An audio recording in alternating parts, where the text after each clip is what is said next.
A wealthy and solitary businessman, who walks with a modern walker due to an old injury, crosses the city unaware of the world around him. Everything changes when a humble boy returns his lost wallet and refuses any reward, asking only for a promise. That simple act forces him to face his past and sparks a transformation he never expected. If you're enjoying this story, don't forget to subscribe to our channel and let us know what city you're watching from. Now, back to the story. The afternoon heat beat down on Park Avenue.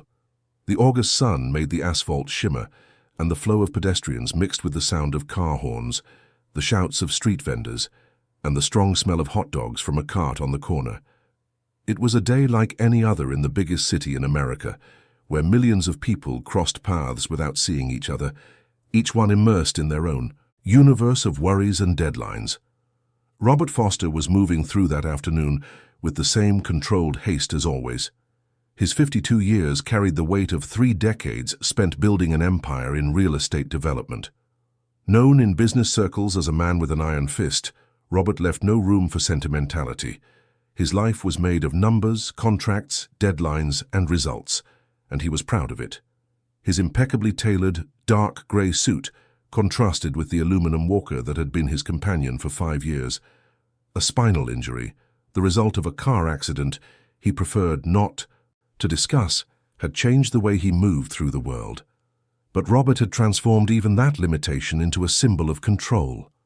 The walker was modern, discreet, and he used it with the same authority with which he signed 7-figure checks. His cell phone buzzed incessantly in his pocket. A postponed meeting, a supplier demanding a decision, a partner wanting to talk about the new development on the Upper East Side. Robert ignored it all for now.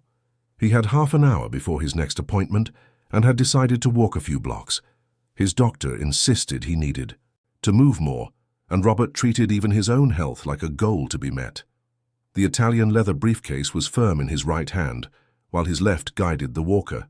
He barely looked around. His mind was already in the boardroom, mentally reviewing the numbers for the presentation he would give to Japanese investors the following week. He calculated, adjusted, anticipated objections. That was how Robert worked. Always 3 steps ahead, always in control. That's why he almost stumbled when he heard the voice. A child's voice, shy, almost swallowed by the street noise, but firm enough to break through the wall of concentration Robert built around himself. "Sir, you dropped your wallet." Robert stopped in the middle of the sidewalk. People swerved around him with irritation, shooting him quick, disapproving glances. He reached for his back pocket and felt the emptiness. His heart pounded. In that wallet were his IDs, credit cards, cash, and more importantly, the key card to his company's offices. Losing that would be a massive headache. He turned quickly, leaning on his walker, and what he saw took him by surprise. A boy. He couldn't have been more than 10. Scrawny, with sun-darkened skin, messy hair, and clothes that were clearly not his size. The faded blue t-shirt hung loosely over his thin shoulders, and his shorts were tied at the waist with a piece of string. He was barefoot, his small feet stained with city grime. But what caught Robert's attention most was the gesture. The boy held the wallet with both hands, extending it as if it were a precious object. His dark eyes were fixed on the ground, a mixture of shyness and respect. Robert took the wallet and quickly opened it. Everything was there, every card, every bill. Nothing had been touched. Relief came first, followed by a strange feeling he couldn't immediately identify. Gratitude? Surprise? Shame? "Thanks, kid. You saved me a huge hassle." His voice came out rougher than he intended. It wasn't ill will. It was just the tone Robert used with everyone. Direct, to the point, without warmth. He reached into his pocket and pulled out a $50 bill. He held it out to the boy. "Here, this is for you." The boy looked at the money, then at Robert, and slowly shook his head. "No, thank you." The response was so unexpected that Robert was left with his hand hanging in the air, unsure what to do. In his world, everything had a price. Everything could be negotiated, bought, solved with money. This kid's refusal unsettled something inside him. "What do you mean, no? You helped me. It's only fair that I reward you." The boy kept looking at the ground, but his words came out clearly. "It wasn't mine. The wallet is yours. I just gave it back." Robert felt a growing discomfort. It wasn't anger. It was something deeper, more unsettling. He put the bill away and tried another approach. "Then tell me what you want. Something I can do for you." The boy looked up for the first time, and in that gaze Robert saw something that made him forget where he was for a moment. It wasn't pleading. It wasn't manipulation. It was a pure, almost adult seriousness, coming from a child who couldn't have weighed more than 70 pounds. "Promise me that when you see another kid who needs help, you'll help them. Just like I helped you today." The words landed in Robert's chest, like stones thrown into a still lake. He opened his mouth to answer, but nothing came out. The question was simple, but it carried a weight he hadn't expected. The boy didn't wait for an answer. He gave a small, almost imperceptible smile, waved his hand, and ran off, dodging people and disappearing into the crowd before Robert could say anything. He stood there on the busy sidewalk, holding the wallet in one hand and the walker in the other, as the city continued its frantic flow around him. People passed, horns blared, the smell of hot dogs lingered in the air, but for Robert everything seemed to have slowed down, become heavier. "Promise me that when you see another kid who needs help, you'll help them." The sentence echoed in his mind, and with it came something Robert hadn't visited in decades, a memory. He was 8, maybe 9. He lived in a cramped apartment in Queens, sharing a room with his 3 siblings. His father was a construction worker, and his mother was a seamstress who worked from home, her fingers always pricked by needles. Money was something they never had enough of. One day, walking home from school, Robert found a wallet on the ground. It was brown leather, worn with hues. He opened it and saw money. A lot of money, more than he had ever seen in his life. For a moment, his young heart beat fast with the possibilities. He could buy food. He could help his mum. He could get a new pair of sneakers instead of wearing his older brother's, which were already too tight. But then he found an ID and an address. He walked for a couple of miles to the house, a nice brownstone in a neighborhood he had never set foot in before. He rang the doorbell with sweaty hands. A middle-aged old man answered, and Robert held out the wallet. The man was as surprised as he was grateful. He offered Robert money, but Robert refused. He couldn't say exactly why, it just felt right. The wallet wasn't his. "I remember you, kid. If you ever need anything, you come find me." Robert never went back. He never needed to. Or maybe he never wanted to owe anyone anything. Over time, that memory was pushed to the back of his mind, covered by years of hard work, sleepless nights, signed contracts, and fortunes built. He had climbed the ladder of success through sheer stubbornness and discipline, and in the process, he had forgotten the boy who once returned a wallet out of a pure sense of right and wrong. But now, in the middle of Park Avenue, at 52 years old with an aluminum walker, that barefoot boy had returned more than a wallet. He had returned a memory, and with it, an uncomfortable question. "What happened to you, Robert?" He shook his head, trying to push the thoughts away. He didn't have time for this. He put the wallet in his pocket, checked his watch, and resumed his walk. The lunch. Meeting with his partners was in 15 minutes. He couldn't be late. But during lunch, as they discussed profit margins and expansion strategies, Robert found himself distracted. The voice of his senior partner, Henry, sounded distant, as if coming from another place. "Robert, are you listening to me?" He blinked and came back to reality. "Sorry, Henry." "What were you saying?" Henry frowned. "I was talking about the new project in Soho. Are you okay? You seem a million miles away." "I'm fine, just a little tired. Go on."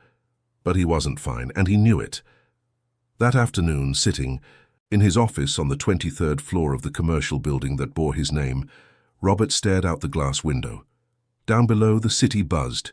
Cars, buses, pedestrians, everyone rushing, everyone in a hurry. And for the first time in a long time, Robert wondered, where are we all rushing to? He picked up his phone and scrolled through his contacts. Hundreds of names, suppliers, clients, lawyers, engineers, investors, people he had known for years, people with whom he closed multi-million-dollar deals. But how many of them really knew him? How many could say what his favorite color was, his favorite food, or if he still dreamed of anything besides profit? The answer came quickly and harshly: none of them. Because he himself couldn't answer those questions. At 7 p.m., Robert left the office and went straight home. His condo was in a high-end building on the Upper East Side, 3,000 square feet, impeccable decor by a renowned architect, a panoramic view of the city, everything money could buy. But when he walked in and closed the door behind him, the silence was deafening. He took off his suit jacket, loosened his tie, and went to the kitchen for a bottle of water. The fridge was full of things he didn't even remember buying. The housekeeper came 3 times a week and kept everything organized. But for whom? For a man who was barely home, who ate out, who worked late and came back only to sleep? He sat on the living room sofa and just stayed there in the dark, with only the city lights coming through the windows. His mind went back to the boy, to that serious gaze, to that question. Promise me that when you see another kid who needs help, you'll help them. How long had it been since he had helped someone, really helped, without expecting anything in return, without calculating the return on investment, without thinking about tax benefits or corporate image? He made donations, of course. His company sponsored charity events. His name appeared on plaques in hospitals and schools. But that was strategy. It was marketing. It was the right move to maintain the company's reputation. None of it came from the heart. None of it was real. Robert put his hands to his face and rubbed his eyes hard. He was tired, but it was a weariness. That didn't come from his body. It came from somewhere deeper, a place he had learned to ignore. That night, lying in his king-size bed, wrapped in Egyptian cotton sheets, Robert took a long time to fall asleep. And when he finally did, he dreamed. He dreamed he was a boy again, walking barefoot down an unknown street, holding a wallet that wasn't his, looking for the owner. But he couldn't find him. He walked, and the street never ended. He woke up in the middle of the night with his heart racing. He stared at the ceiling, for long minutes, breathing deeply, trying to understand what was happening to him. In the following days, Robert tried to get back to his routine: meetings, calls, decisions. But the image of the boy wouldn't leave his head. He found himself thinking about it at the most unexpected times, in the middle of a presentation, during an important call, in traffic, stopped at a red light. Was the kid okay? Where did he live? Why was he barefoot? And that line about helping another kid, where did that come from? Was it something his mother had taught him, or was it just the pure wisdom of someone who lives with little and understands the value of things? Robert tried to talk to Henry about it over coffee. "A kid returned my wallet the other day." Henry raised his eyebrows. "Really? Lucky you. Most would have just taken the cash." "Yeah, but the interesting thing is, he didn't want a reward. He just asked me to help another kid in the future." Henry chuckled. "That's cute. Did you give him the money anyway?" "No. He ran off before I could insist." Henry shook his head, already losing interest. "Well, at least you didn't lose anything. Those street kids are clever, you know. You have to be careful." The phrase irritated Robert. Street kids. As if they were a separate category, as if they were less than people. He wasn't a street kid, he was a boy, that's all. Henry shrugged. "Whatever. The important thing is, you got your stuff back." Robert didn't reply. He realized it was pointless. Henry would never understand. Not because he was a bad person, but because he lived in the same world Robert had lived in for decades. A world where everything was a transaction, where everything had a price, where feelings were inconveniences that got in the way of business. It was on Thursday, 5 days after the encounter, that Robert made a decision. He cancelled his afternoon meeting, left the office, and took a cab back to Park Avenue. He got out at the same spot where he had met the boy. He stood there watching. Street vendors offered sunglasses, phone cases, candy. People hurried past. The world kept its rhythm, but the boy wasn't there. Robert walked slowly, leaning on his walker, looking in every direction. He stopped at a newsstand and asked, The vendor, if he knew a boy who hung around there. The vendor, a man in his 60s, scratched his beard. What's the kid look like, boss? Scrawny, barefoot, about 10, kind of messy hair. The man thought for a moment. Oh, you must mean Gabriel. He sells candy around here sometimes. Polite kid, that one. Never bothers anyone. Gabriel. So he had a name. Do you know where he lives? The vendor's expression turned cautious. Not exactly, no. But I've seen him heading toward the projects over near the subway station. Why, is something wrong? No, nothing. I just wanted to thank him for something he did. The man nodded, but his eyes made it clear he was curious. Robert didn't offer any more explanations. He thanked him and kept walking. He passed the same stretch of sidewalk where he'd dropped his wallet. He passed the coffee shop where he sometimes bought coffee. He passed the high-end clothing store where he had an account. And on every corner, he saw things he had never paid attention to before. A woman selling homemade brownies from a makeshift stand. A young man playing a guitar with the case open on the ground. An elderly woman sitting on a small stool, offering embroidered dish towels. People living. People struggling.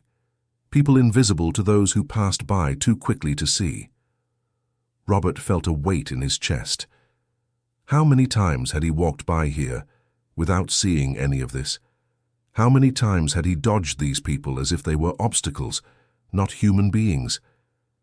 He stopped in front of a toy store window. Cars, dolls, games, colorful, shiny things. Things that cost more than many families earned in a month. And it was there, looking at that window, that he saw the boy. Gabriel was across the street, standing in front of a similar window, his eyes fixed on a remote-controlled car.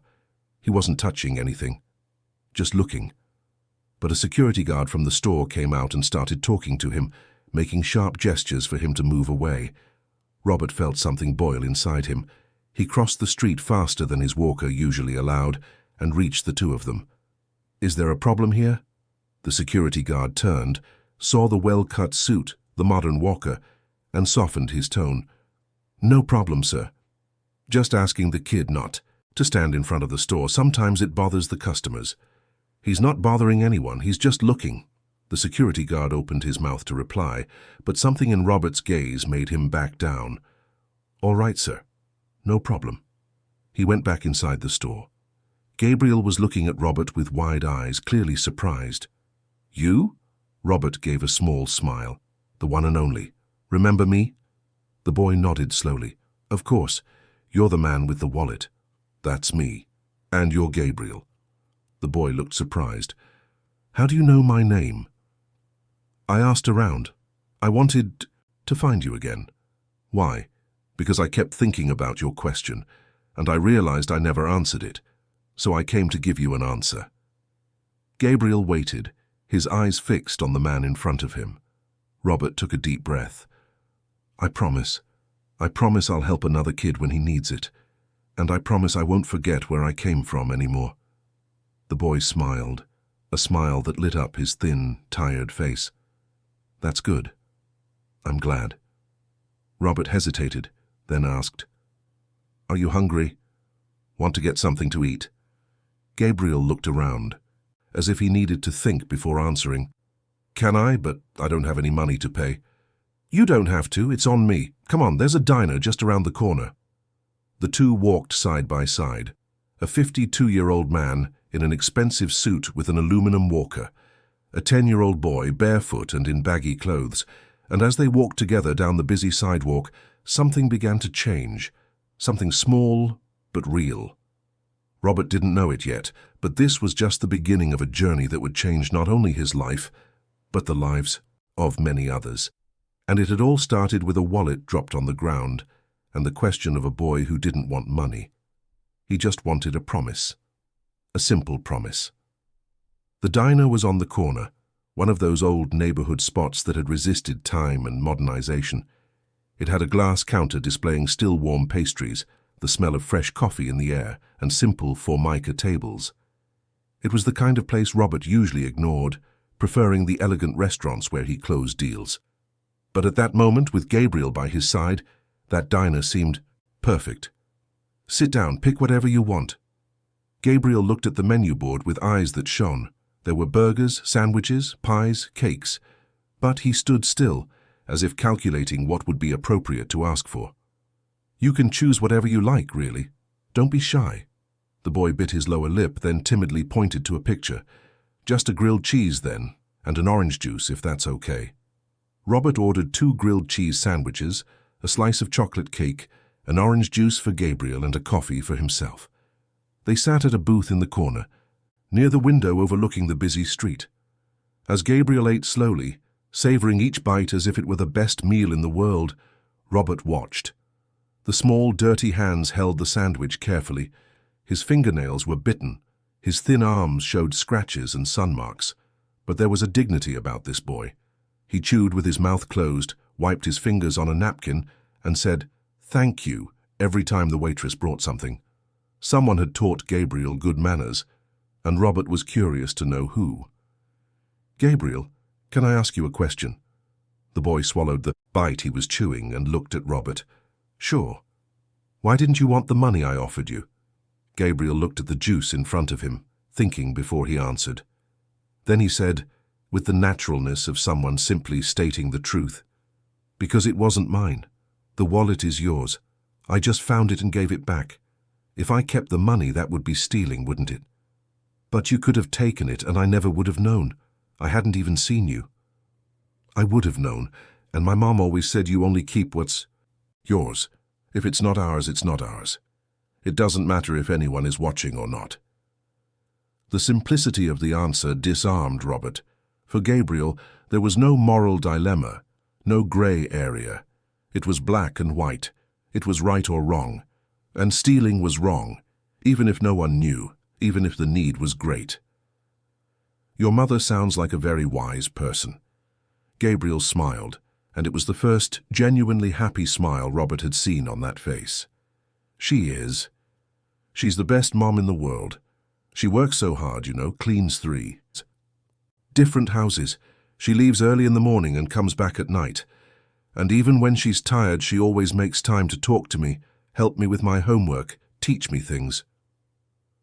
Robert felt a tightness in his chest. He thought of his own mother, who had passed away 10 years ago. When was the last time he had visited her grave? When was the last time he had stopped to remember the things she had taught him? "And you sell candy to help her?" Gabriel nodded, swallowing another piece of the sandwich. "I sell candy. Sometimes I do odd jobs. Help carry groceries at the supermarket, things like that. Every little bit helps. My mom needs to buy medicine, and it's expensive." "Medicine for what?" The boy hesitated, and Robert realized he had touched on something sensitive. "Sorry. You don't have to answer if you don't want to." "No, it's okay. It's just that she doesn't like me telling other people about her problems. She says we have to solve our own problems." "But you seem nice." "She has back problems. From carrying heavy things all the time, it hurts a lot, especially at night. The doctor at the clinic gave her a prescription, but the medicine is expensive. We're saving up slowly." Robert felt something break inside him. Here was a 10-year-old boy selling candy on the street, worried about his mother's health, saving pennies to buy medicine. And he, Robert Foster, had a fortune in the bank, 3 cars in the garage, and a condo where he lived alone. How could the world be so unequal? "How much does the medicine cost?" Gabriel seemed uncomfortable with the question. "Oh, you don't have to worry about that. We'll manage to save up. It'll just take a little longer." "I want to help. Let me buy the medicine for your mother." Gabriel shook his head firmly, and Robert saw in that gesture the same stubbornness he had seen when he offered money for the wallet. "I can't accept. My mom would be mad. She doesn't like to accept help from strangers. She says we have our pride." "But I'm not a stranger anymore. We're having a snack together." Gabriel chuckled. "That's true, but still, we'll manage." Robert backed off, realizing that insisting would be disrespectful not only to Gabriel, but to his mother as well. There was something about that dignity he had to respect. But he didn't give up on the idea of helping. He just changed his strategy.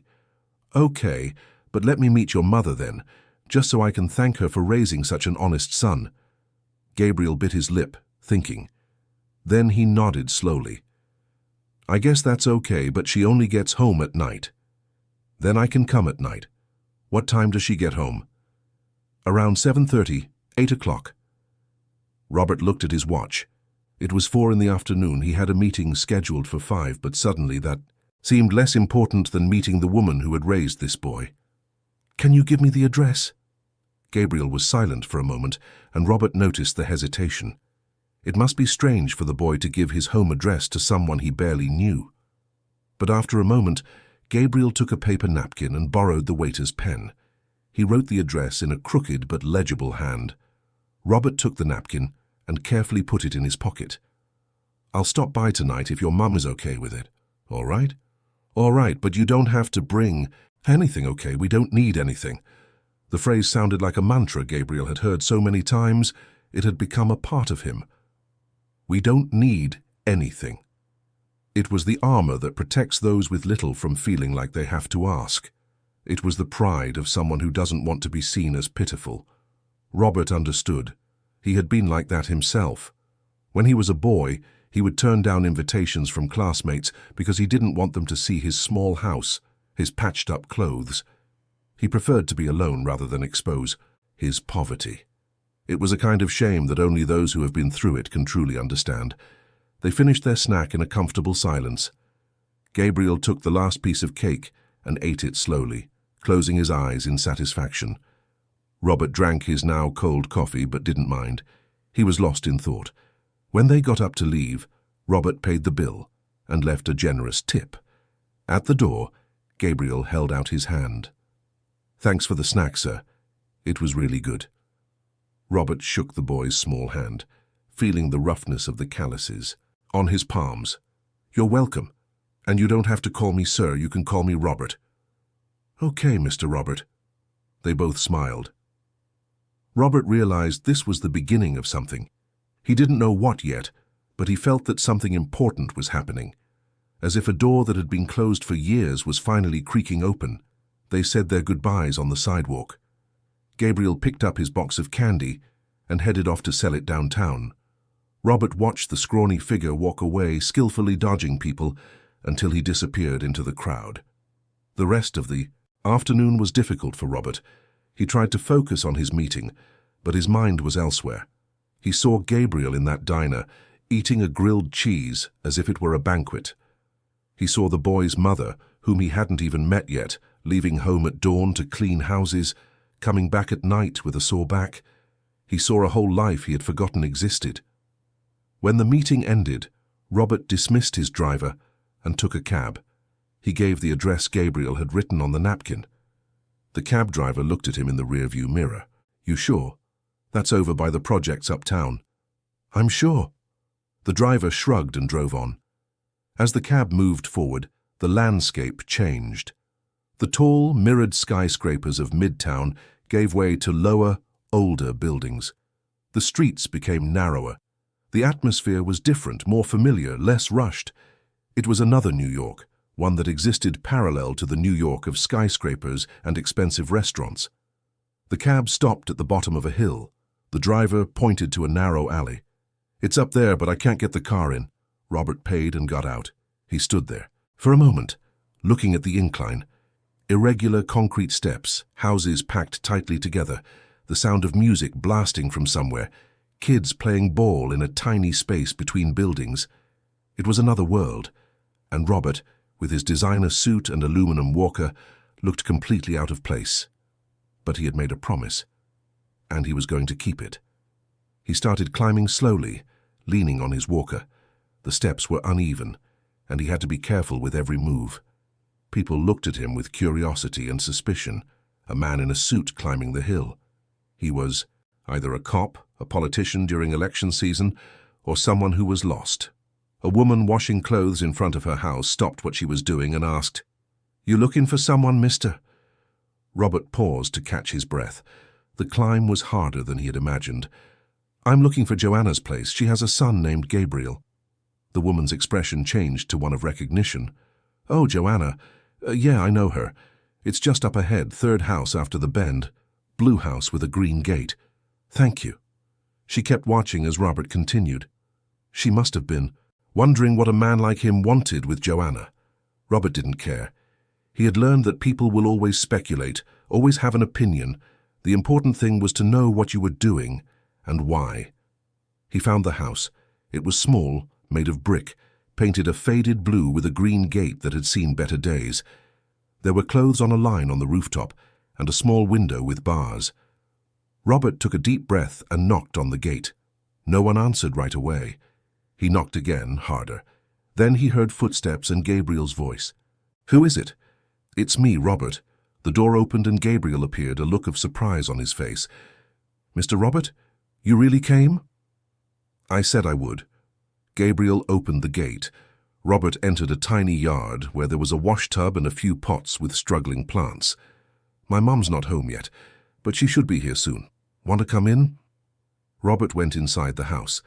It was one small room that served as a living room, kitchen and bedroom all at once. There was an old but clean sofa, a folding table against the wall, a two-burner stove and a small refrigerator. On the wall were photos of Gabriel at different ages, a crucifix and a supermarket calendar. Everything was simple, but cared for. The floor was swept, the few objects were organized. It was a dignified poverty. "Please have a seat." Robert sat on the sofa, placing his walker beside him. Gabriel stood, clearly nervous. "Want some water?" "Yes, thank you." Gabriel went to the kitchen and got a glass. He filled it with filtered water from a pitcher and brought it to Robert. His hands were trembling slightly as he held the glass. Robert drank the water slowly, looking around. There was no television, no computer, nothing but the essentials. And yet, there was something there that was missing from his 3,000-square-foot condo. There was life. There was history. There was love. They heard the sound of the gate.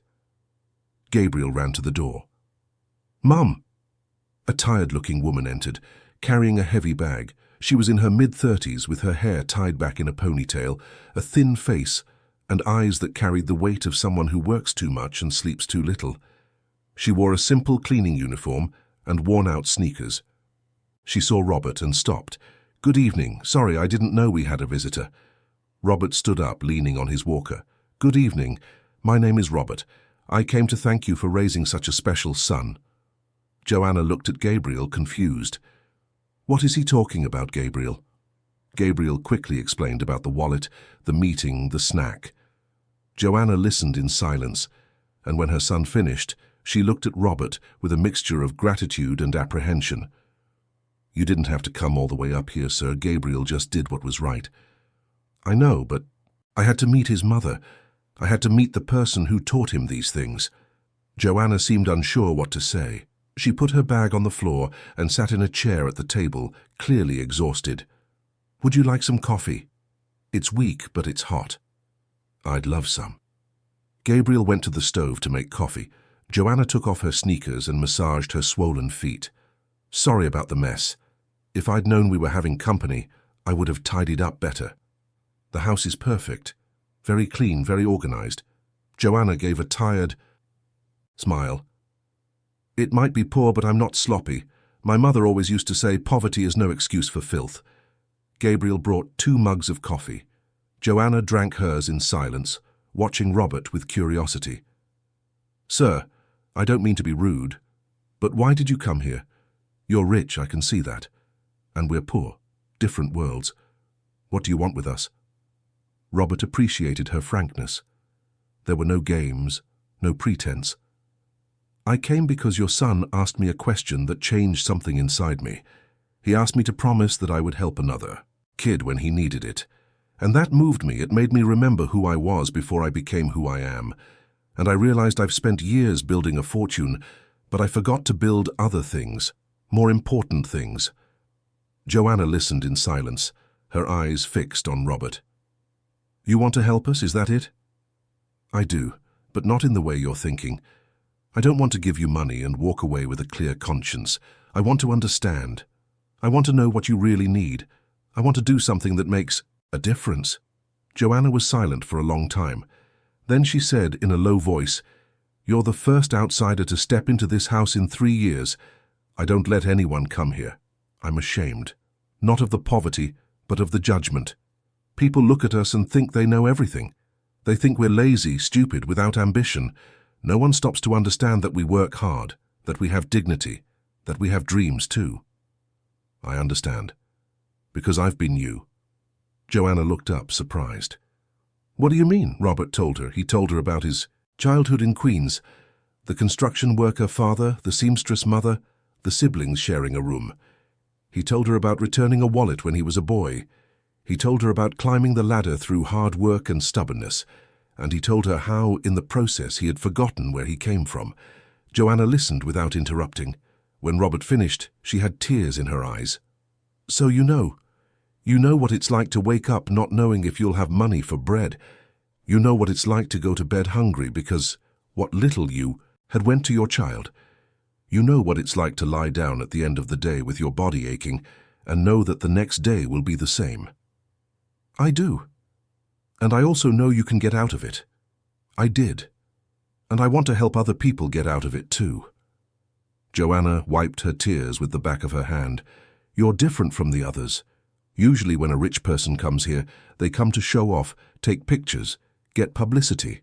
They don't really care about us. But you came alone, you climbed the hill, you sat in my house, you talked to me as an equal. I respect that. Robert felt something stir inside him. It wasn't pity. It was something deeper. It was connection. It was humanity, recognizing humanity. They talked for over an hour. Joanna told him about the difficulties of raising a son alone, about Gabriel's father, who left when the boy was born, about the odd jobs, the employers, the back pain, the dreams she had and the ones she had to abandon. Robert listened to it all without rushing, without judgment. When he finally stood up to leave, it was almost 10 at night. Miss Joanna, may I come back another time? Joanna hesitated, then nodded. You can. But I don't want you to think you're going to solve our problems with money. We don't want to be anyone's charity project. That's not it. I just want to learn from you, and maybe together we can do something good. Joanna gave a small but genuine smile. Then come back. But next time let me know beforehand. I'll make better coffee. Robert smiled too. He said goodbye to Gabriel with a handshake and to Joanna with a nod. He walked down the hill slowly, the steps lit only by dim streetlights and the moon rising in the sky. And as he descended, Robert felt like he was climbing, truly climbing. Because for the first time in decades, he was connected to something real, something true, and that connection was worth more than all the contracts he had ever signed in his life. The following weeks were unlike anything Robert had experienced in the last 30 years. For the first time, he wasn't focused solely on profit, on expansion, on material achievements. He was focused on people, and he discovered that understanding people was far more complex than understanding numbers. He returned to Joanna's house several times, always calling ahead, always respectful. He would bring warm bread from a bakery, sometimes a cake, but nothing extravagant. He had learned that grand gestures could be embarrassing, could create a distance he was trying to shrink, not widen. He talked with Joanna about life in the community, about the problems people faced. She was frank, neither romanticizing poverty nor overly dramatizing it. She told him about the lack of options for children, about the violence that sometimes crept too close, about the mothers who had to leave their kids alone to work because they had no one to watch them. She told him about the dreams the children had, and how those dreams slowly died as they grew up, and saw that the world had no place for them. Robert listened. He took notes. He thought. He didn't want to arrive as a savior, imposing solutions from the outside. He wanted to understand from the inside, and for that, he needed to be present. He began visiting the community not just to see Joanna and Gabriel, but to meet other families. At first, people were suspicious. A man in a suit with a walker asking questions. What did he want? Was he from some non-profit, the government, a church? But gradually, as he kept coming back, as he talked without rushing, as he truly listened, the suspicion gave way to a cautious acceptance. He met Mr. Peterson, a 70-year-old man who had lived there since the community began, 40 years ago. He told stories of the first wooden shacks, of how everything had grown, of how people had helped each other build this place. He met Mrs. Davis, who was raising 4 grandchildren because her daughter had gone to work in another city. She made candy to sell, and with that little bit of money, she bought notebooks and pencils for the children. He met Ryan, a 20-year-old with a talent for drawing, who had never had access to decent materials or anyone to teach him proper techniques. He worked as a delivery driver for an app and drew in his spare time on any piece of paper he could find. He met Jessica, a single mother of 2 boys who worked 2 jobs and still barely managed to pay the rent on the small apartment where they lived. Each story was unique. Each person had their own struggle, their own dreams, their own strengths and weaknesses. And Robert began to realize that the problem wasn't a lack of will. It wasn't laziness, it wasn't a lack of ambition. The problem was a lack of opportunity, a lack of infrastructure, a lack of someone who believed in these people. One evening, sitting in Joanna's house drinking the weak but hot coffee, Robert asked a question. If you could change one thing here in the community, what would it be? Joanna thought for a while, stirring her coffee with a spoon. I think it would be to have a place for the kids, a place where they could stay after school, where they could do their homework, play, learn new things. There are so many kids who are out on the street because their mothers are working, and the street teaches things it shouldn't. Robert made a mental note. He asked other people. The answer was similar. The children needed a space, a safe, structured space where they could be kids without the dangers of the street. That's when the idea began to take shape. A community center, not a grand charitable work, but a space built with the community, designed for the real needs of the people who lived there. Robert called Henry, his partner, for a talk. They met at the office, and Robert laid out the idea. Henry listened with an expression that shifted between surprise and concern. How much are you planning to invest in this? I don't know yet. It depends on the project. But I'm thinking somewhere around $500,000. Henry almost spit out his coffee. $500,000. Robert, that's real money. Have you really thought this through? I have, and I know it won't have a financial return, but it will have another kind of return. What kind? The kind that lets you sleep at night. Henry sighed, leaning back in his chair. Look, it's your money, you do what you want, but don't come asking the company to fund this later, okay?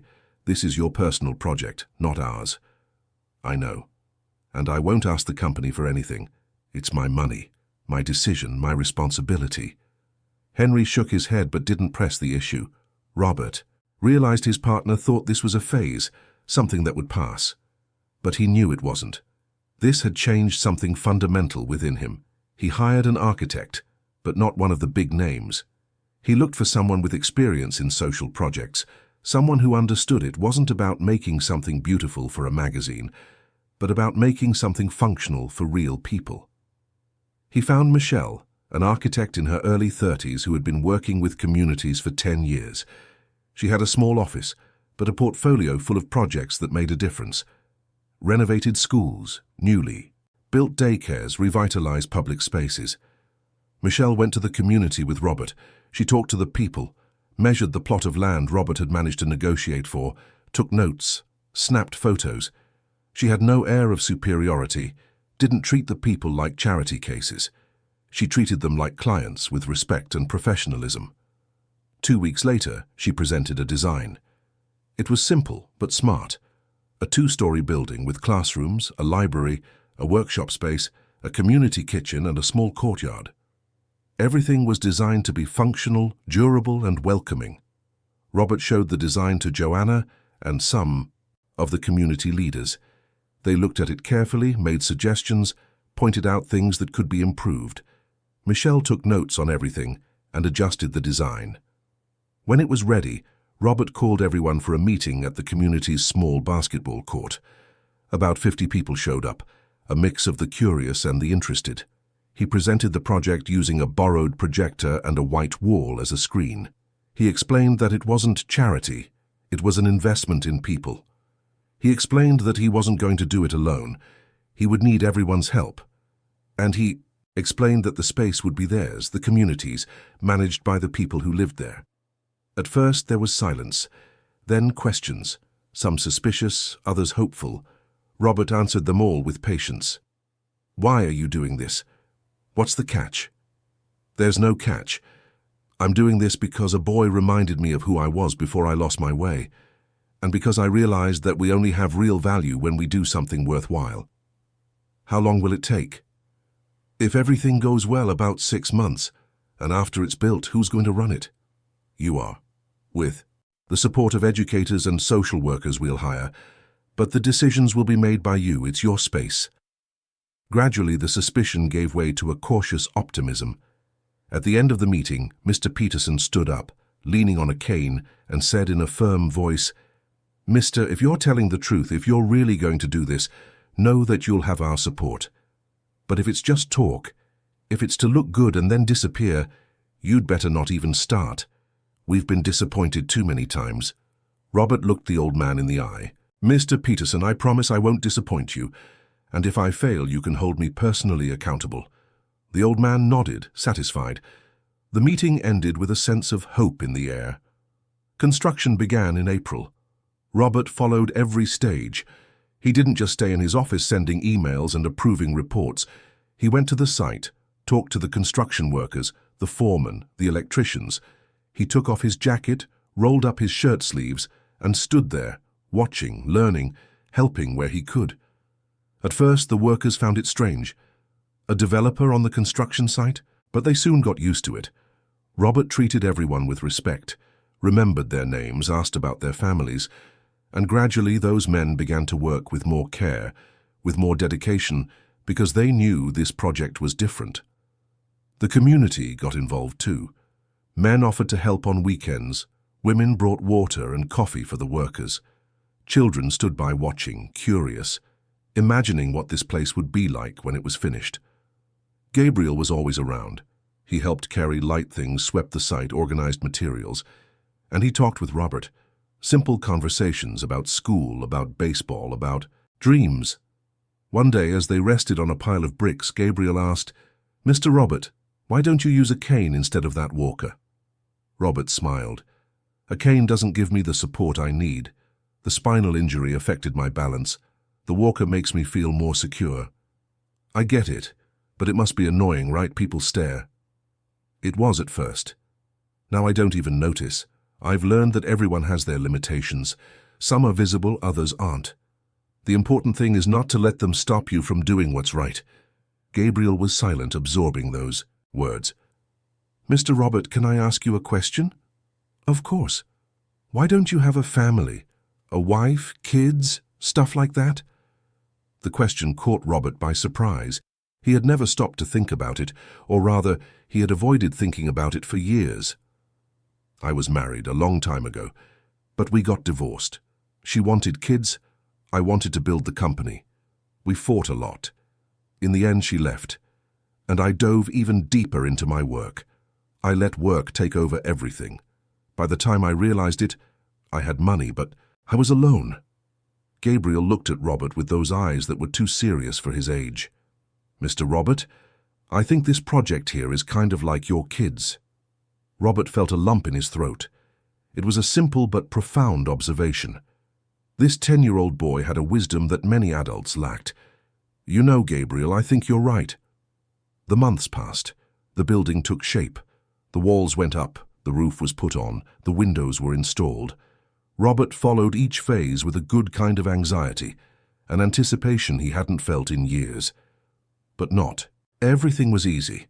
There were problems with suppliers, delays, unforeseen issues. Robert had to use all his management experience to solve them. But unlike with his company's projects, where he would get irritated by any setback, here he remained calm. Because he knew the end result was worth any headache along the way. He also faced resistance from within the community itself. Some people thought it was outside interference, that Robert wanted to control something. There was even a tense meeting where a group questioned his intentions. Robert listened to all the criticism without getting defensive. He just explained again, calmly, what he was doing and why. And in the end, he proposed something. "You want transparency? I'll give it to you. I'll open all the project's accounts. You'll be able to see every penny that's being spent. And we'll create a board made up of residents from here that will oversee everything and make decisions with me. Does that solve it?" The proposal was accepted, and the board was formed. Mr. Peterson, Joanna, Mrs. Davis, and 3 other residents. They met weekly with Robert and Michelle to discuss the construction progress, make decisions, and solve problems. It was in these meetings that Robert learned something fundamental. Listening doesn't mean agreeing with everything, but it means giving people the space to be masters of their own destiny. And when people feel they have a voice, they truly commit. By August, the building was almost finished. All that was left were the final touches, the painting, and installing the furniture. Robert decided the painting would be done as a community effort. He called on the community for a Saturday. More than 100 people showed up. Entire families, children, adults, seniors, each with a brush, a roller, a can of paint. And together, they spent the day transforming that grey building into something colourful and alive. Robert was there, in old pants, a t-shirt he hadn't worn in years, and paint splattered on his arms. He painted alongside Gabriel, Joanna, and Mr. Peterson. And he laughed. A real laugh, not the polite chuckle from business meetings. It was a light, genuine laugh from someone who was exactly where he was supposed to be. At the end of the day, covered in paint and sweat, everyone sat in the courtyard for a community potluck. Someone brought cake, someone brought soda, someone brought fruit. It was an impromptu feast, but it had a taste of unity that no amount of money could buy. Mr. Peterson stood up, with difficulty, leaning on his cane, and asked for silence. "Folks, I've been in this community for 40 years. I've seen a lot. I've seen promises that weren't kept. I've seen politicians who showed up at election time and disappeared after. I've seen outsiders who wanted to help but didn't respect us. But this man here, Robert, he's different. He didn't just come to give money and leave. He came, he climbed the hill, he talked with us, he listened to us, he worked with us. And for that, I want to say thank you. On behalf of all of us, thank you, Robert." A sincere applause echoed through the courtyard. Robert felt his eyes well up, but he wasn't ashamed of the tears. They were tears of gratitude, of fulfillment, of connection. He stood up, leaning on his walker, and said with a choked voice, "I'm the one who should be thanking you. You gave me back something I had lost a long time ago. You reminded me of what really matters. And this project, here isn't mine. It's ours. It belongs to all of us." More applause. And in that moment, Robert knew he had made the right decision. That every penny invested, every hour dedicated, every difficulty faced had been worth it. September arrived. The centre was ready. The furniture was delivered. Tables, chairs, shelves, donated computers, books Robert bought from used bookstores, art supplies, simple musical instruments, educational games. Everything was carefully arranged by volunteers Michelle had helped recruit. The grand opening was set for a Saturday. Robert hired a small company to provide breakfast for the community. Nothing extravagant, but well done. Fresh bread, cake, fruit, juice, coffee. The night before, Robert could barely sleep. He was as nervous as a boy before his first day of school. He reviewed the speech he had prepared, threw it away, prepared another one, threw that one away too. He decided he would speak from the heart, without a script. On Saturday morning, he woke up early. He put on simple clothes, jeans, a light-colored shirt, comfortable sneakers. He grabbed his walker and left. When he arrived at the community, it was already bustling. Colorful balloons decorated the entrance to the center. A makeshift banner read, "Welcome to the Promise House." The Promise House. It had been Gabriel's idea. When they asked what the center should be named, the boy suggested it. Because everything had started with a promise, and the promise had been kept. Robert looked at the banner and smiled. It was the perfect name. People started to arrive. Entire families, curious onlookers, children running and laughing. The space filled up. There were people in the courtyard, in the rooms, in the library. Everyone wanted to see, to touch, to feel that this was real. At 10 o'clock, Mr. Peterson asked for silence. It was time for the official speeches. Robert got up on a small makeshift stage, leaning on his walker. He looked at all the people in front of him. He saw Joanna with her hand on Gabriel's shoulder, both of them smiling. He saw Mrs. Davis with her grandchildren. He saw Ryan, the young artist, his eyes shining. He saw Jessica, the single mother, with tears streaming down her face. And he began to speak. His voice came out firm, but filled with emotion. "Friends, a few months ago I almost lost my wallet. A barefoot, honest boy returned. It to me. I offered him money, but he refused. Instead, he asked me for something that changed my life. He asked me to make a promise. He asked that I help another kid when he needed it. Robert paused, taking a deep breath to control his emotion. That question moved me. It made me remember that I too was once a poor boy, that I too once returned a wallet, that I too once dreamed, struggled, went without. But on my way up in life, I forgot. I forgot where I came from. I forgot about people. I forgot my humanity. He looked at Gabriel, who was smiling with pride. And so I promised. I promised I would help. But when I came here, when I met you, I understood that it wasn't about giving money. It was about being present. It was about listening. It was about building together. And that's what we did. Together we built this space, the Promise House, a place where our children can dream, learn and grow, a place where the community can meet, support each other, and become stronger. Robert felt tears streaming down his face, but he didn't try to hide them. This center isn't my gift to you. It's the gift you gave to me, because you gave me back something far more valuable than a wallet. You gave me back my soul. The silence that followed was profound. Then Mr. Peterson started clapping, slowly, rhythmically. Other people joined in, and in a few seconds everyone was on their feet, applauding, crying, hugging. Robert came down from the stage and was immediately surrounded by people wanting to thank him, to hug him, to celebrate. He let them embrace him, he who had never been one for physical contact, who always kept his distance. He let these people touch him, because he finally understood what it meant to be touched by other lives. Gabriel approached and held out his hand. Robert took it and pulled the boy into a hug. "Thank you, Gabriel, for everything." The boy replied, his voice muffled against Robert's chest. "Thank you, Mr. Robert, for remembering." They let go and looked together at the center. The doors were open, children were running in, adults were exploring every corner. It was life, it was hope, it was the future. And Robert knew with absolute certainty that this was the most important moment of his entire life. More important than any contract signed, any deal closed, any extra zero in his bank account. Because for the first time in decades, he had done something that truly mattered, something that would last, something that would touch lives, something that began with a promise and became a reality built with effort, dedication, respect, and love. And all because a boy, on an ordinary afternoon, returned a wallet and asked for something so simple yet so profound that the world be a little better one person at a time. The Promise House came to life in a way that not even Robert had imagined.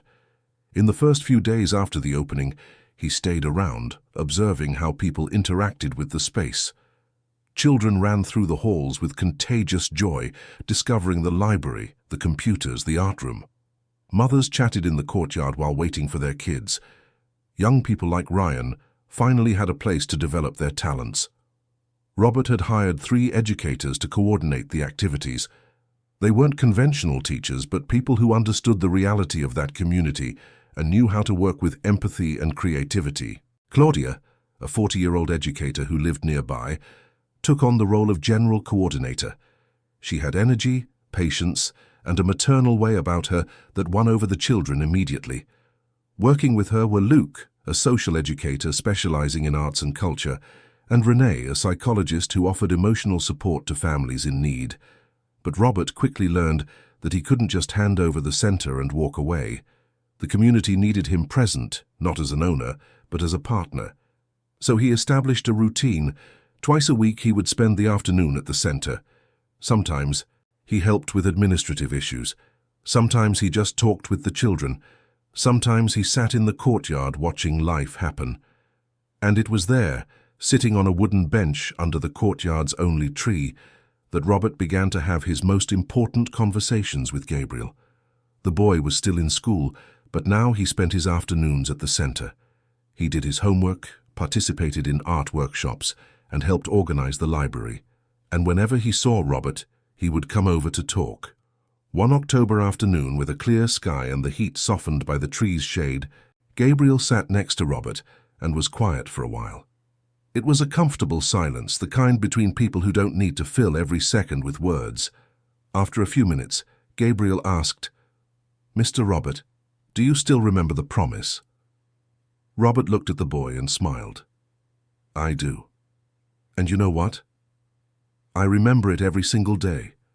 Every time I come here, every time I see you all, every time I see the center running, I remember. And I'm grateful that you made me remember." Gabriel swung his feet, which didn't reach the ground.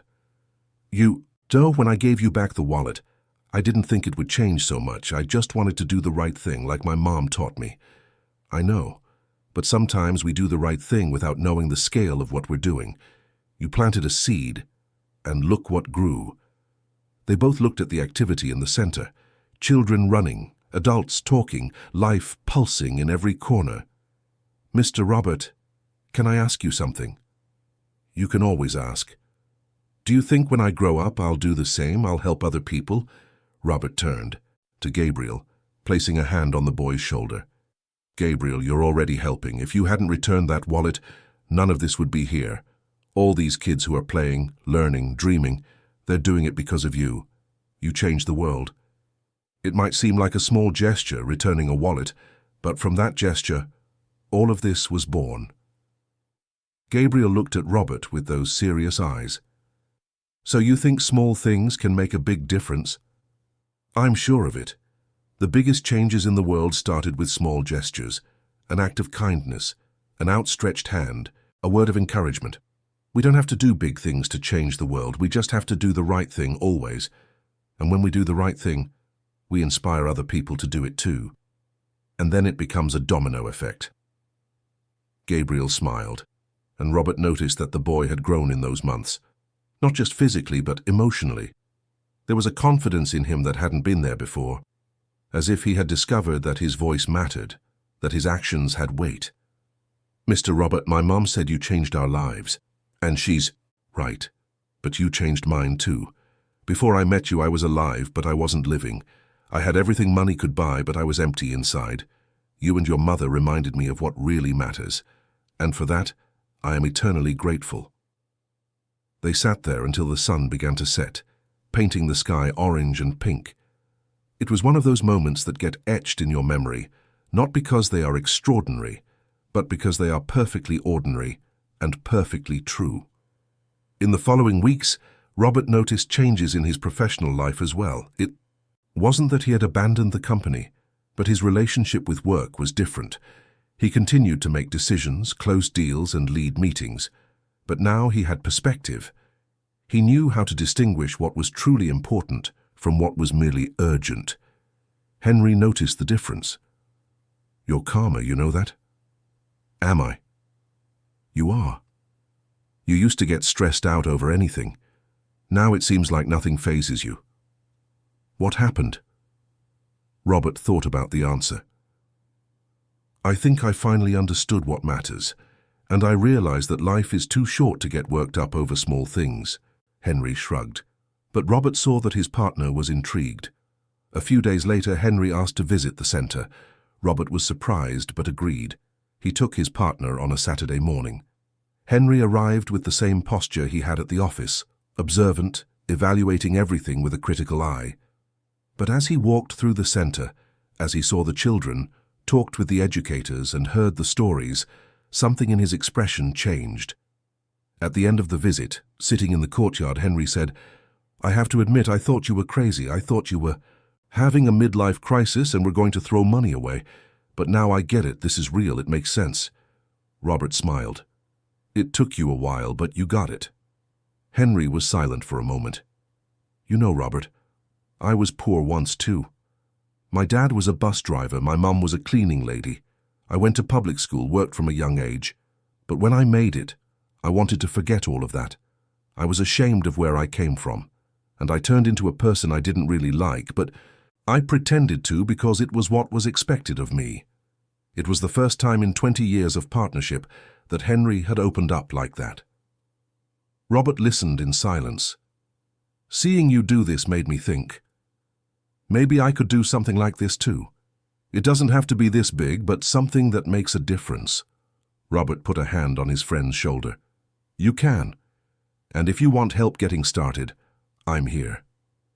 That day, Robert understood that the transformation that had begun in him was spreading, like ripples in a lake when you throw a stone. The initial impact is small, but the ripples expand, reaching places the stone itself would never reach alone. November brought heavy rains. The Promise House became even more important, serving as a shelter for children who would have otherwise been on the street on rainy days. Claudia, the coordinator, organized special activities for those days, movie screenings with educational films, cooking workshops, conversation circles. Robert followed everything closely, but didn't interfere unless necessary. He had learned that true leadership is about giving people space to grow, not doing everything for them. One day, Joanna came to see Robert. They sat in the center's administrative office and she seemed nervous. Robert, I need to tell you something. He listened attentively, concerned. Go ahead. I got a job offer. It's with a cleaning company, but not to clean. It's to supervise the teams. I'd earn more, have a proper contract, benefits. But it's far from here. I'd have to leave earlier and come back later. And I'm worried about Gabriel. Robert understood the dilemma. It was a good opportunity, but it meant less time with her son. What do you want to do? Joanna hesitated. I want to take it. It's a chance to improve our lives, but I'm afraid of leaving Gabriel alone so much. What if he spent his afternoons here at the center? Claudia can keep an eye on him. He can do his homework here, participate in the activities. At night, when you get home, he'll be at home waiting for you. Joanna considered the proposal. You think that would work? I'm sure of it. And you know why? Because here he won't be alone. He'll be with people who care about him. And because you deserve this opportunity, you've worked hard your whole life. It's time for you to reap the rewards. Tears streamed down Joanna's face. Robert, I don't know how to thank you for everything you've done for us. You don't have to thank me. You and Gabriel gave me much more than I gave you. You gave me a purpose. You gave me a reason to wake up every day knowing I'm doing something that matters. Joanna took the job, and as the months went by, her life began to change. With the better salary, she was able to move into a bigger house, still in the community, but with 2 rooms. Gabriel got his own room for the first time in his life. She was able to buy new furniture, a television, even a computer for her son to study with. But most importantly, she was able to take better care of her health. Her back pain was properly treated with physical therapy and medication. And for the first time in years, Joanna could sleep without pain. Robert watched it all with genuine joy. It wasn't about him being the hero of the story. It was about people getting the opportunity to change their own lives. He had just opened the doors. They were the ones who had chosen to walk through them and move forward. December arrived with the end of the school year. The center organized a closing party with a performance by the children, an exhibition of their artwork, and certificates for those who had participated in the workshops. Robert was invited to give a speech. This time, he was less nervous. He knew these people now, had built a relationship with them. They were no longer strangers. They were friends, they were family. He stepped onto the makeshift stage and looked at the audience. Children sitting on the floor, parents standing on the sides, educators in the back, and in the middle of them all, Gabriel and Joanna smiling. When I opened this center a few months ago, I spoke about a promise that a boy made me make. And today, I want to talk about promises kept. He paused, searching for the right words. I promised I would help, and I did. But you also promised. You promised you would take care of this space, that you would participate, that you would make it something special. And look what you've achieved. This center is alive. It has a soul. It has a history. It has a future. And that is thanks to each and every one of you. Spontaneous applause broke out. Robert waited for the silence to return. This past year has been the most important of my life, not because of the deals I closed, not because of the money I made, but because of the people I met, the stories I heard, the lives I touched, and that touched me. You taught me that true wealth isn't in a bank account. It's in connection, in community, in love. He looked directly at Gabriel. A boy taught me that small gestures can change the world, and he was right. Returning a wallet seems like a small thing, but from that gesture this center was born. Friendships were born, opportunities, dreams. Hope was born. And hope is the most valuable thing there is. Robert felt his voice crack, but he continued. So I want to say thank you. Thank you for letting me be a part of your community. Thank you for teaching me what really matters. And thank you for giving me the chance to keep a promise that changed my life. The silence was broken by a thunderous applause. People stood up, some crying, others smiling. It was a moment of celebration, but also of recognition. Recognition that together they had built something beautiful and true. After the party, when everyone had gone home and the center was quiet, Robert stayed in the courtyard. The night was clear, with stars shining in the sky. He sat on the bench under the tree, the same bench where he had so many conversations with Gabriel. And that's where the boy found him. He had come back because he had forgotten his backpack. "Mr. Robert, I thought you had already left." "I was just enjoying the quiet. Come sit with me." Gabriel sat down, swinging his feet as he always did. "It was a nice party, wasn't it?" "It was. And you know why? Because it was made with heart." They were silent for a few moments. Then Gabriel asked, "Mr. Robert, are you happy now?" The question caught Robert by surprise. Happy? When was the last time he had stopped to think if he was happy? "You know, Gabriel, I think I am. It's not the kind of happiness you see in TV commercials, all perfect and shiny. It's a quieter, deeper happiness. It's waking up and knowing the day has meaning. It's going to bed knowing I did something worthwhile. It's looking back and not being ashamed of the path I've walked." Gabriel nodded seriously. "My mom said you're a good person. She said she was afraid you would leave, that you would give up, but you stayed. And I'm going to keep staying, because I've learned that the best things in life aren't the ones we achieve alone. They're the ones we build together with other people." Gabriel looked up at the starry sky. "Mr. Robert, do you think that many years from now, when I'm old, I'll remember all of this?" "You will. You'll remember this night, this conversation, this center, and I hope you'll also remember the most important lesson, that we can always change. No matter how long we've spent doing things the wrong way, we can always decide to do things differently. I spent 30 years living one way. You made me see that I could live another, and that change saved my life." Gabriel was silent for a long moment. Then he said with that wisdom that always surprised Robert, "You know, Mr. Robert, I think we saved each other." Robert felt the tears return, but he didn't try to hide them. He pulled the boy into a hug, and they stayed like that, under the tree, under the stars, two human beings who found each other at the right moment and changed each other's paths. When they finally let go, Gabriel picked up his backpack. "I have to go. My mom's probably worried. Go on, and give her a hug for me." Gabriel waved and ran off, his backpack bouncing on his back. Robert stayed there for a few more minutes, soaking in the peace of that moment. Then, leaning on his walker, he stood up and walked to the center's exit. He locked the gate carefully, looked one last time at the building he had helped build, and smiled. The Promise House.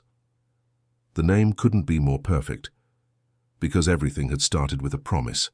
The promise of a boy asking him to help others. And he had kept it. Not in the way he had imagined at first, not with a grand, solitary gesture, but with constant presence, with attentive listening, with genuine respect.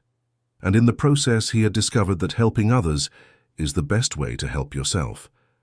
That giving is receiving. That losing time with people is gaining life. Robert took a cab back home. On the way, he looked out the window at the illuminated city, New York. The city that had seen him born, grow, conquer. The city that had seen him get lost and find himself again. Arriving home, instead of going straight to his room as he always did, he sat in the living room. He picked up the phone and called his siblings, whom he hadn't spoken to in months. They talked about life, about their families, about the parents who were no longer there. And Robert scheduled a lunch for the following Sunday, because he had learned that family is also a promise to be present, to care, to not let time erase the bonds. In the following months, Robert maintained his routine at the center, but he also started doing other things. He reconnected with old friends. He started seeing a therapist, something he had always avoided.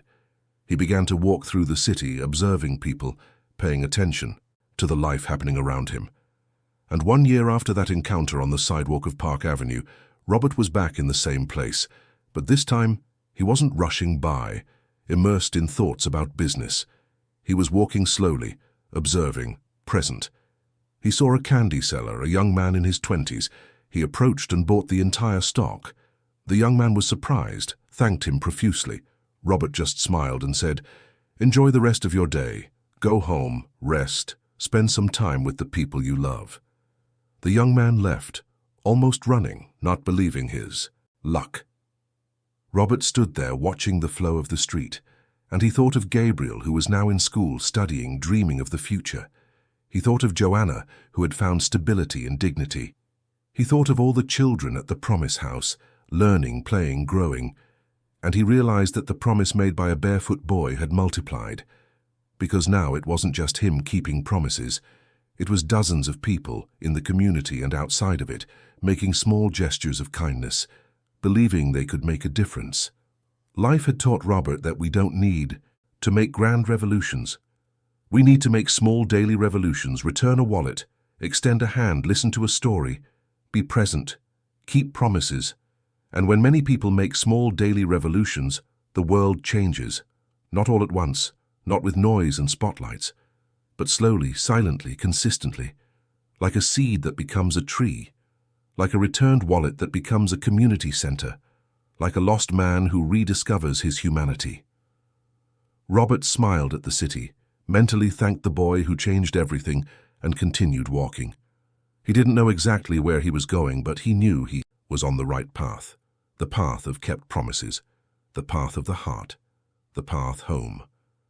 And so, under the New York sky, Robert Foster continued his journey, no longer as a cold and distant businessman, but as a connected, present, living human being. Someone who had learned that true wealth is not in the things we accumulate, but in the lives we touch, in the promises we keep, in the love we leave along the way. Because in the end, we are made of small gestures, of kept promises, of outstretched hands, of open hearts. And when we understand that, when we live that, life gains a meaning that no money can buy. A meaning that makes us wake up every day with gratitude and go to bed every night in peace. And it all begins when a barefoot boy returns a wallet and asks for something simple yet revolutionary. That kindness does not die, that it multiplies, that it becomes a promise kept today and always. End of story. Dear listeners, we hope the story of Robert Foster and the boy Gabriel has deeply touched your heart. If you were moved by this journey of transformation, by the strength of kept promises and the power of small gestures, leave your like, subscribe to the channel, and tell us in the comments which moment marked you the most. What would you do if you were in Robert's place? What promise would you make to make the world a better place? Every day we bring intense and true stories like this one, which reveal the deepest and most beautiful side of the human soul, stories that remind us that it's never too late to change, to reconnect with our essence, to keep the promises that truly matter. We look forward to seeing you in the next episode, with more emotion, more drama, and more life lessons. See you soon.